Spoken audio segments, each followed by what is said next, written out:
Chapitre N2, N5 sur les opérations sur les nombres décimaux et les problèmes. Notion N2.1, addition et soustraction de nombres décimaux. Première partie, vocabulaire. Dans une addition, les nombres que l'on additionne s'appellent des termes. Il faut faire attention, il n'y a pas de H. Si vous mettez un H, ça correspond aux salles de bain à l'époque des Romains. Le résultat s'appelle une somme. Exemple, 629 plus 74 égale 703.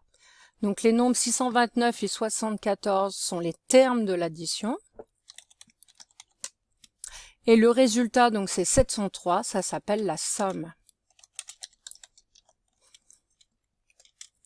Du coup, on dit que 703 est la somme de 629 et 74. Deuxième définition, dans une soustraction, les nombres que l'on soustrait s'appellent eux aussi des termes et le résultat s'appelle une différence.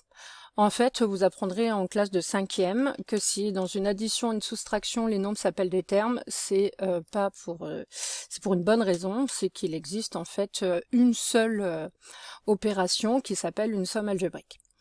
Alors, les nombres, exemple, 803 moins 97 égale 706. Donc, les nombres 803 et 97 s'appellent encore les termes de la soustraction. Et le résultat 606 est la différence. On dit que 706 est la différence de 803 et de 97.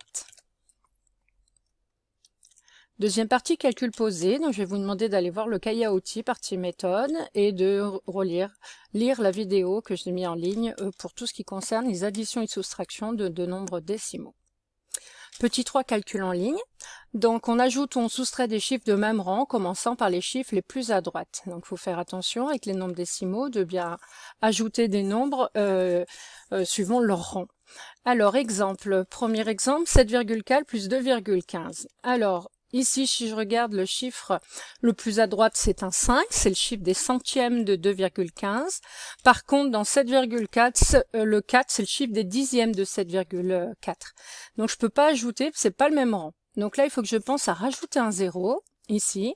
Alors souvent, on le met d'une autre couleur pour bien voir. C'est un chiffre qui fait que mes deux nombres décimaux, le même nombre de chiffres après la virgule. Donc là, je vais pouvoir ajouter centième avec centième.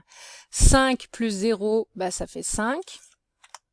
Ça sera le chiffre des centièmes de mon résultat, de ma somme. Ensuite, dixième plus dixième, 1 plus 4 égale 5, la virgule. Et les unités avec les unités, 7 plus 2, 9. Je passe alors au deuxième exemple, 79,36 moins 21,2. Donc là, c'est pareil. Dans 79,36, le chiffre le plus à droite, c'est le 6, c'est le chiffre des centièmes. Je peux pas lui soustraire le 2 qui est du deuxième terme parce que c'est le chiffre des unités. Donc, je rajoute un 0 en vert. Et maintenant, je peux soustraire chiffre par chiffre suivant le rang. Alors, 6 moins 0, je peux, ça fait 6. 3 moins 2, je peux, ça fait 1. Donc, quand je peux pas, c'est qu'il y a une retenue, donc il faut que je calcule quand même. 9 moins 1, donc il n'y a pas de retenue, ça fait 8. Et 7 moins 2, ça fait 5. Voilà. Propriété. Dans une addition, on a le droit de regrouper des termes et de changer l'ordre des termes. Attention, c'est dans une addition. S'il y a une soustraction, ça marche pas. Donc, ça s'appelle faire du calcul astucieux. Donc, pour le A, donc là, j'ai une somme de 4 termes, 46, 27, 54, 13. Et ben, je vais regrouper astucieusement les nombres, les termes, pour faire du calcul astucieux. Donc, le 46 se termine par un 6. Le complément d'un 6, donc c'est le complément à 10, c'est un 4. Donc, je dois le regrouper avec un autre terme qui se termine par un 4. Il y en a un, c'est 54. Ensuite, je prends le 27, il me restera le 13. Donc, je vais regrouper et calculer ces deux sommes. Voilà, donc je souligne pour dire ce que je fais. 46 plus 54, ben, c'est pas simplement des compléments à 10, c'est complément à 100, ça fait 100. Et 27 plus 13, ça fait 40. Du coup, mon opération, elle se calcule très facilement de tête, 100 plus 40, 140.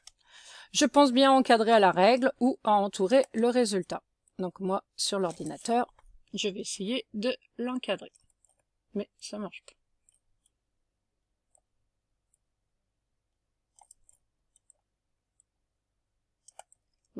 un bug.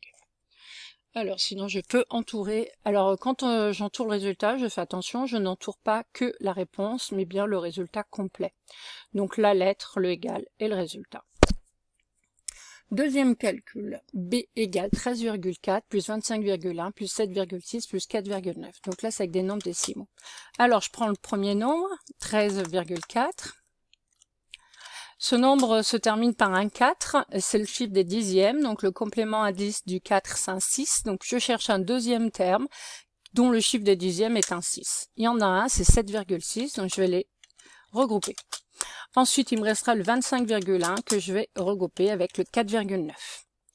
Je souligne mes deux sommes et je calcule. Alors, 6 plus 4, 10, je vais obtenir un nombre entier, c'est ce que je voulais. Donc, il y a 1 de retenue. 7 plus 3, 10 avec la retenue, ça fait 11. Et les dizaines avec les dizaines, donc j'ai que le 1 tout seul. Et comme il y avait une retenue, ça fera 21. Deuxième terme, 25,1 plus 4,9. 9 plus 1, 10, c'est ce que je voulais, donc ça fait un nombre entier. 4 plus 5, 9, avec la retenue, ça fait 10, donc mon nombre se termine par un 0. Et j'ajoute maintenant les dizaines. 2 plus rien, bah ça fait 2, avec le revenu, ça fait 30. 21 plus 30, ça calcule facilement, on obtient 51.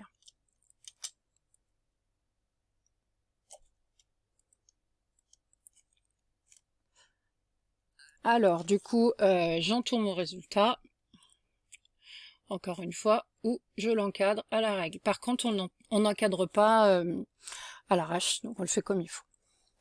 Attention, donc danger, on ne peut pas changer l'ordre des termes d'une différence. Donc c'est valable que pour une suite d'addition. C'est dans une suite d'addition qu'on a le droit de changer l'ordre des termes. Remarque, pour calculer une différence, ça revient en fait à chercher le nombre manquant dans une addition à trous. D'où l'intérêt de connaître par cœur ces compléments à la dizaine supérieure par exemple. Donc les compléments à 10 ou les compléments à 100, donc ça s'appelle des faits numériques, c'est au programme du cycle 2. Donc fin de CE2, vous devez connaître par cœur. Si je vous dis 45, vous savez que le complément ça doit être 55. Normalement votre cerveau ne réfléchit pas. Donc 13 moins 4, ça revient à chercher le nombre qui est ajouté à 4. Voilà, égale 13. Donc c'est comme ça qu'on fait en fait les additions, les soustractions avec retenue. On fait le complément du 4 pour aller à 13. Donc on s'arrête à la dizaine supérieure. De 4 pour la 10, il manque 6. Donc ça doit se faire d'une manière immédiate. Et le complément de 10 pour aller à votre réponse, ça se calcule aussi facilement. On obtient 3. Et du coup, 6 plus 3, ça fait 7. Donc pour bien calculer une soustraction, voilà, il faut faire des additions à trous. Pour trouver la valeur du trèfle, donc 47 plus un trèfle égale 65, du coup ça revient ici à faire une soustraction, 65 moins 47. Alors ici, eh ben, on fait le complément de 47 pour aller à 65. Donc 47 pour aller à 50, il manque 3. C'est là où vous pouvez avoir besoin d'un brouillon et de marquer ces petits chiffres sur votre feuille de brouillon pour pouvoir faire du calcul mental et soulager votre mémoire de travail. Donc de 47 pour la 50, il manque 3. De 50 pour la 65, il manque 15. 15 plus 3, 18. Du coup, la réponse, c'est 18. Dernière partie, calcul à la calculatrice. Alors, si je veux taper ça, donc il faut que je tape comme il faut. Donc là, je vais commencer par taper le 1, le 8. Ah. Donc il n'y a pas d'espace, hein, mais là, c'est les différentes touches. Le 2. Ensuite, je dois taper la virgule. Je tape ensuite le 7. Le plus.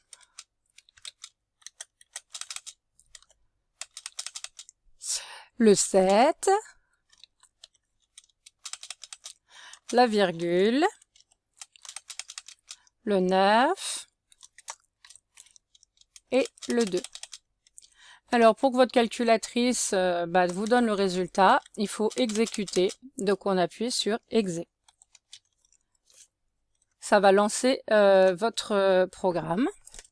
Donc si je tape ça, 182 plus 7,92. Le résultat s'affiche en bas. Donc ici, vous avez le calcul qui s'affiche, 182,7 plus 7,92, et le résultat s'affiche en bas. Donc là, vous obtenez 182,7 plus 7,92, et sur la deuxième ligne, 90,62. Donc ça s'affiche en bas à droite de votre écran. Voilà. Du coup, on note le résultat et on l'encadre. 182,7 plus 7,92 égale 190,62. Deuxième exemple, je vais effectuer cette opération à la calculatrice. Donc je tape, alors je vais le taper, ça ira plus vite. Donc je tape d'abord le 8, ensuite je tape le 9, le moins, la parenthèse, le 1, le 5, le plus, le 3, le 8. Et alors normalement il faut fermer la parenthèse. Mais si jamais vous oubliez de fermer la parenthèse, vos calculatrices normalement elles le calculent correctement. On n'oublie pas d'exécuter à la fin pour écrire le calcul. Donc ça va s'afficher sur votre calculatrice. Voilà, à gauche. Ça peut marcher. Tant pis, je le tape.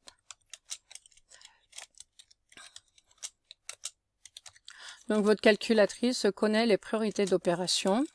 Donc quand on tape, le résultat, ça sera... Donc là c'est pareil, on n'oublie pas la parenthèse, mais si on l'oublie, vos calculatrices sont de plus en plus perfectionnées.